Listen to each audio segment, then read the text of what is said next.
महाराष्ट्राचा।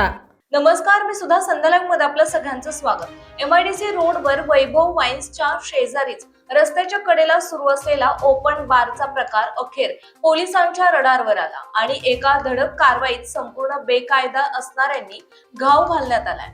वैभव वाईन्सच्यांना सुद्धा लेखी नोटीस देण्यात आली आहे। सायंकाळी 7 ते 9:30 या वेळेत पोलिसांनी पेट्रोलिंग दरम्यान ही कारवाई करत दणका दिला।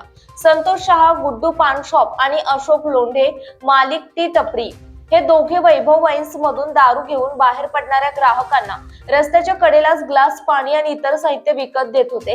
इतकंच नाही तर त्याच ठिकाणी बसून मद्यपान करण्यास उघडपणे प्रोत्साहन देत ओपन बारच उभं केलं। त्यामुळे परिसरात मद्यपींची वर्दळ वाढून नागरिकांचा त्रास शिगेला पोहोचला होता।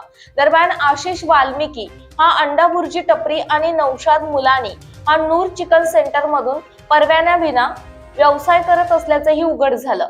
या सर्वांकडून कचरा थेट रस्त्यावर टाकून परिसर अस्वच्छ केला जात होता। नागरिकांच्या सततच्या तक्रारींची दखल घेत पोलिसांनी चौघांविरुद्ध मुंबई पोलीस कायदा कलम 33W आणि 115 अन्वये खटले दाखल होत केले।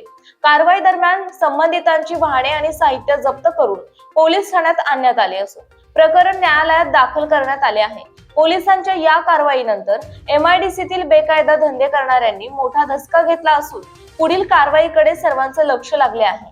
ही कारवाई पोलीस निरीक्षक चंद्रशेखर यादव, पोलीस उपनिरीक्षक अमोल कदम, पोलीस अंमलदार भारत खारतोडे, नितीन ढवाण, शशिकांत दळवी, निलेश वाकळे, हनुमंत पाटील, दादा दराडे, ओंकार भोसले, संतोष कांबळे यांनी केली आहे।